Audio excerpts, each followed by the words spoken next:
Hi ಸ್ನೇಹಿತರೆ, ನಮಸ್ಕಾರ. ಎಲ್ಲರಿಗೂ ಬೇಕಾಗಿರ್ತಕ್ಕಂಥ ಒಂದು ಇಂಪಾರ್ಟೆಂಟ್ ವಿಡಿಯೋ ಮಾಡಿದ್ದೀನಿ. ಈ ವಿಡಿಯೋನ ಕೊನೆವರೆಗೂ ನೋಡಿ, ಅವಾಗಲೇ ನಿಮ್ಗೆ ಅರ್ಥವಾಗೋದು ಇದ್ರ ಸಾರಾಂಶ ಏನು ಅಂತ. ಪ್ರಕೃತಿನಲ್ಲಿ ನೆಲ, ಜಲ, ಗಾಳಿ, ಬೆಳಕು ಮಾನವನಿಗೆ ಕೊಟ್ಟಂತ ಕೊಡುಗೆ ಇದು.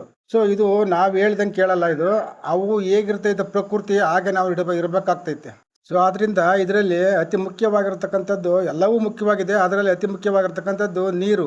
ನೀರು ಪ್ರತಿಯೊಬ್ಬ ಮಾನವನಿಗೆ, ಪ್ರಾಣಿ ಪಕ್ಷಿಗಳಿಗೂ ಇದು ಅತ್ಯವಶ್ಯಕವಾಗೈತೆ.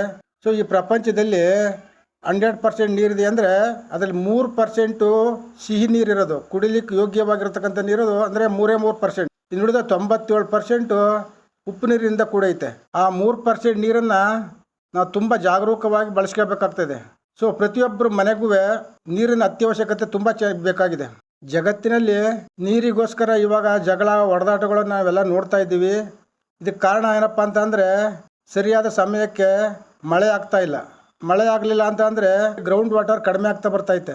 ಸೊ ಆದ ಕಾರಣ ನಾವು ಅದನ್ನು ಸದುಪಯೋಗ ಪಡಿಸ್ಬೇಕು ಅಂದಾಗ ನಾವು ತುಂಬ ಜಾಗೃತವಾಗಿರಬೇಕು. ಅದಕ್ಕೋಸ್ಕರ ನಾವು ಕೆಲವೊಂದು ಸಿಸ್ಟಮನ್ನು ಅಳವಡಿಸ್ಕೋಬೇಕು. ಯಾಕೆಂತಂದರೆ ಗ್ರೌಂಡ್ ವಾಟರ್ ಕಡಿಮೆ ಆದರೆ ಕುಡಿಯೋ ನೀರಿಗೆ ತುಂಬ ಅಭಾವ ಆಗ್ತೈತೆ. ಸೊ ಆದ ಕಾರಣ ನಮ್ಮ ಬೋರ್ಗಳೆಲ್ಲವ ನಿಂತೋಗ್ತವೆ.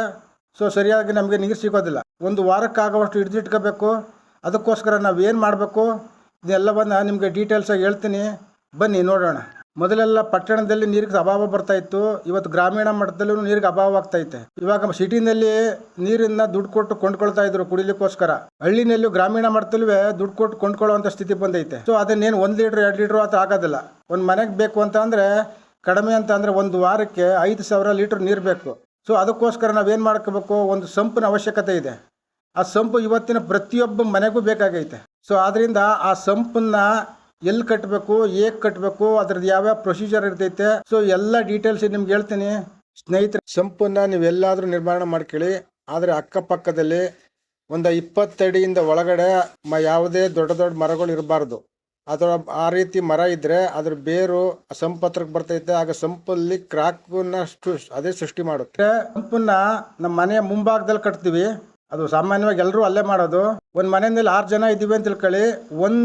ಒಬ್ಬ ಮನುಷ್ಯನಿಗೆ 140 ಲೀಟರ್ ನೀರು ಬೇಕು ಅಂತ ಅಂದ್ರೆ 6 ಜನಕ್ಕೆ ನಮಗೆ ಒಂದು ವಾರಕ್ಕೆ ಆಗೋಷ್ಟು ನೀರು ಇರಬೇಕು ಅಂತ ಅಂದಾಗ 5,000 ಲೀಟ್ರು ನೀರು ತುಂಬುವಷ್ಟು ಕೆಪಾಸಿಟಿ ಸಂಪ್ ಮಾಡಬೇಕು.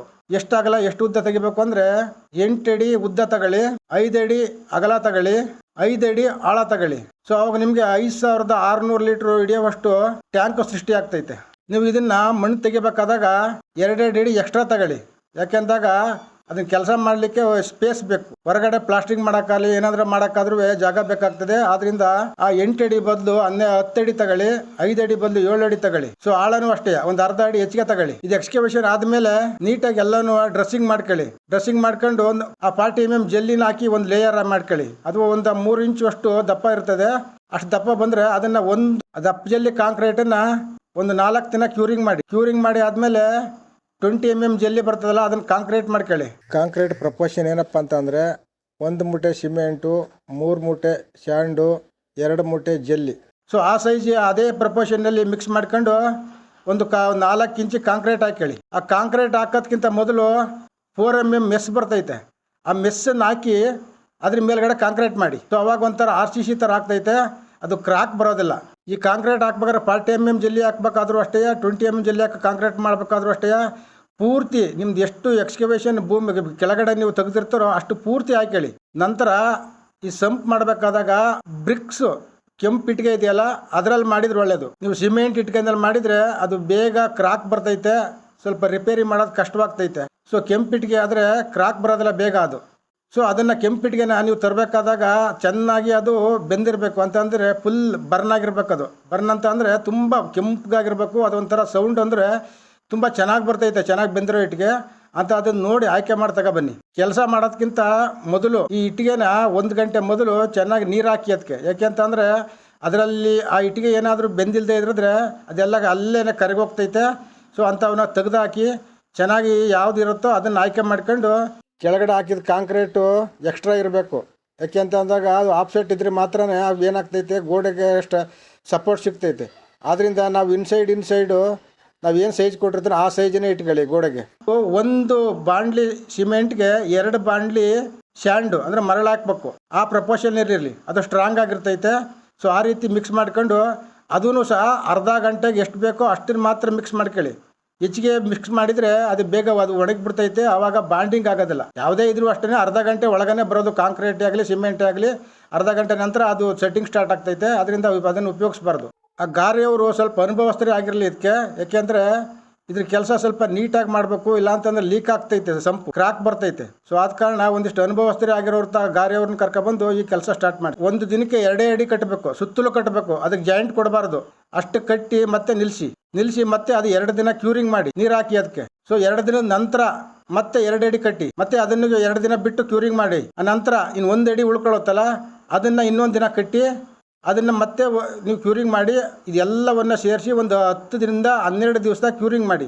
ಪ್ಲಾಸ್ಟಿಂಗ್ ಮಾಡ್ಸೋಕೆ ಹೋಗಬೇಡಿ. ಇದೆಲ್ಲ ಕ್ಯೂರಿಂಗ್ ಆದಮೇಲೆ ನೀವು 12 ದಿನ ಕ್ಯೂರಿಂಗ್ ಆದಮೇಲೆ ಮತ್ತೆ ಕ್ಯೂರಿಂಗ್ ಮಾಡಿಬಿಡಿ, ನಿಲ್ಲಿಸಿ.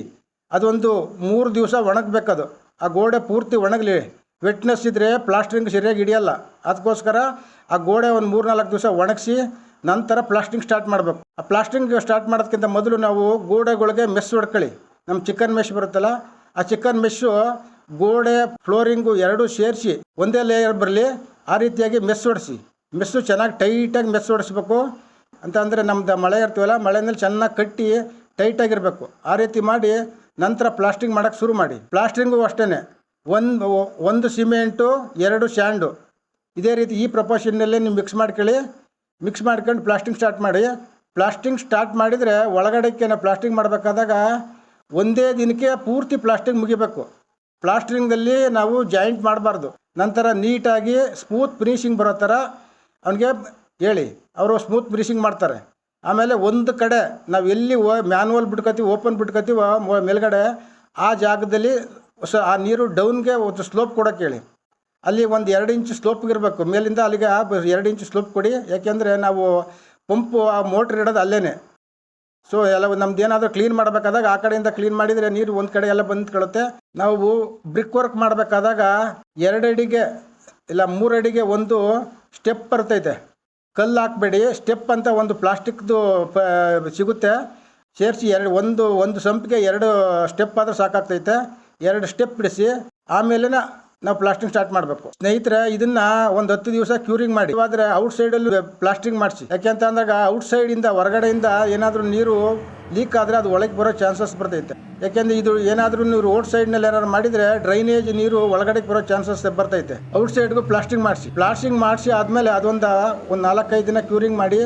ಅದಾದಮೇಲೆ ಬಿಟಮಿನ್ ಶೀಟ್ ಅಂತ ಬರ್ತೈತೆ, ಅಂದರೆ ಮೆಂಬ್ರಿನ್ ಶೀಟ್ ಅಂತ ಬರ್ತೈತೆ.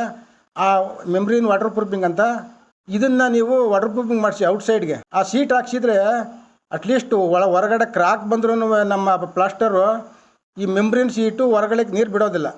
ಸೊ ಆದ್ದರಿಂದ ಅದು ವಾಲು ಸೇಫಾಗಿರ್ತೈತೆ. ಕ್ರಾಕ್ ಬಂದ್ರೂ ನೀರು ಲೀಕ್ ಆಗೋದಿಲ್ಲ, ಹೊರಗಡೆಯಿಂದ ಒಳಗಡೆಗೆ ಬರಲ್ಲ ನೀರು. ಸೊ ಆದ ಕಾರಣ ಮೆಂಬ್ರಿನ್ ಶೀಟ್ ಹಾಕಿ ಮಾಡಿಸೋದು ಒಳ್ಳೆಯದು. ಅದು ನಿಮಗೆ ಯಾರಾದರೂ ಆ ವಾಟರ್ ಪ್ರೂಫಿಂಗ್ ಮಾಡ್ತಾರಲ್ಲ ಅಂಥವ್ರು ಕರ್ಕೊಬಂದು ಮಾಡಿಸಿದ್ರೆ ಅವ್ರು ಚೆನ್ನಾಗಿ ನೀಟಾಗಿ ಮಾಡ್ತಾರೆ. ಸ್ನೇಹಿತರೆ, ಈ ಕ್ಯೂರಿಂಗ್ ಎಲ್ಲ ಮುಗಿದ ಮೇಲೆ ನೀವು ಒಳಗಡೆಗೆ ವಾಟರ್ ಪ್ರೂಫ್ ಮಾಡಿಸ್ಬೇಕು ಇನ್ಸೈಡು. ಅಂದರೆ ನಿಮ್ಗೆ ವಾಟರ್ ಪ್ರೂಫಿಂಗು ಫುಡ್ ಗ್ರೈನೇ ಆಗಿರಬೇಕು. ಅಂತ ಅಂದರೆ ಅದರಿಂದ ನಿಮ್ಗೆ ಆ ಕೆಮಿಕಲ್ಲು, ವಾಟರ್ ಪ್ರೂಫಿಂಗ್ ಅಂದರೆ ಕೆಮಿಕಲ್ ಅದು.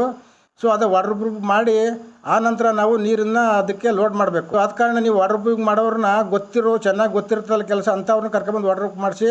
ಇಲ್ಲ ಅಂತ ಅಂದರೆ ನಮ್ಮದು ಅದು ಕುಡಿಯೋ ನೀರು ನಾವು ಸ್ನಾನ ಮಾಡ್ತೀವಿ, ಅದರಿಂದ ಸ್ವಲ್ಪ ನಮಗೆ ಚರ್ಮದಲ್ಲಿ ಒಂದಿಷ್ಟು ಏನಾದರೂ ಪ್ರಾಬ್ಲಮ್ಸ್ ಸ್ಟಾರ್ಟ್ ಆಗ್ಬೋದು. ಆದ ಕಾರಣ ಗೊತ್ತಿರೋರನ್ನ ಕರ್ಕೊಂಬಂದು ವಾಟರ್ ಪ್ರೂಫ್ ಮಾಡಿಸಿ. ವಾಟರ್ ಪ್ರೂಫ್ ಆದ ಒಂದು 2 ದಿವಸ ಬಿಟ್ಟು ನೈಟಾಗಿ ಎಲ್ಲನೂ ಕ್ಲೀನ್ ಮಾಡಿಬಿಟ್ಟು ಆಮೇಲೆ ನೀವು ನೀರು ತುಂಬಿಸಿ. ನೀರನ್ನು ಎಷ್ಟು ತುಂಬಬೇಕು ಅಂದರೆ ಫಸ್ಟು ಒಂದು 1/4 ಭಾಗ ತುಂಬಿಸಿ. 1/4 ಭಾಗ ಅದೊಂದು 4-5 ದಿನ ಇದ್ದ ಮೇಲೆ ಮತ್ತೆ ಇನ್ನು 1/4 ಭಾಗ ತುಂಬಿಸಿ. ಮತ್ತು ಯೂಸ್ ಮಾಡ್ತಾ ಇರಿ, ನೋ ಪ್ರಾಬ್ಲಮ್. ಅದರಿಂದ ನೀವು ಮತ್ತೆ ಒಂದೇ ಸಾರಿ ಪೂರ್ತಿ ನಿಮ್ಮ ಟ್ಯಾಂಕ್ ಎಷ್ಟಿದೆ ಅಷ್ಟು ತುಂಬಿಸ್ಬಾರ್ದು. ಯಾಕೆಂದ್ರೆ ಬ್ರಿಕ್ ವರ್ಕು ಇನ್ನೂ ಅದು ಸೆಟ್ರೇಟ್ ಆಗಿರೋದಿಲ್ಲ. ಸೊ ಆದ ಕಾರಣ ಅದಕ್ಕೆ ಒಂದೇ ಸಾರಿ ಲೋಡ್ ಕೊಡಬೇಡಿ. ಒಂದು ಅರ್ಧ ತುಂಬಿಸ್ಬಿಟ್ಟು ಒಂದು ಹೊರಗಡೆ ಏನಾದರೂ ಲೀಕ್ ಆಗ್ತದೆ ಅಂತ ಚೆಕ್ ಮಾಡ್ಕೊಳ್ಳಿ. ಚೆಕ್ ಮಾಡ್ಕೊಂಬಿಟ್ಟು ಅದೊಂದು ವಾರ 15 ದಿವಸ ಚೆಕ್ ಮಾಡಿ ಏನೂ ಲೀಕ್ ಇಲ್ಲ ಅಂತ ಅಂದರೆ ನೀವು ಬ್ಯಾಕ್ ಫಿಲ್ಲಿಂಗ್ ಮಾಡಿಸಿ. ಸೈಡ್ನೆಲ್ಲ ಮಣ್ಣು ತೆಗೆದು ಗ್ಯಾಪ್ ಇರ್ತದಲ್ಲ ಅದಕ್ಕೆಲ್ಲ ಮಣ್ಣು ತುಂಬಿಸಿ. ಒಂದು ಟ್ಯಾಂಕ್ನಲ್ಲಿ 5000 ಲೀಟರ್ ನೀರು ಹಿಡಿತೈತೆ. ಸೊ ಅದು ಕೊಲಾಪ್ಸ್ ಆಗೋ ಚಾನ್ಸಸ್ ಬರ್ತೈತೆ.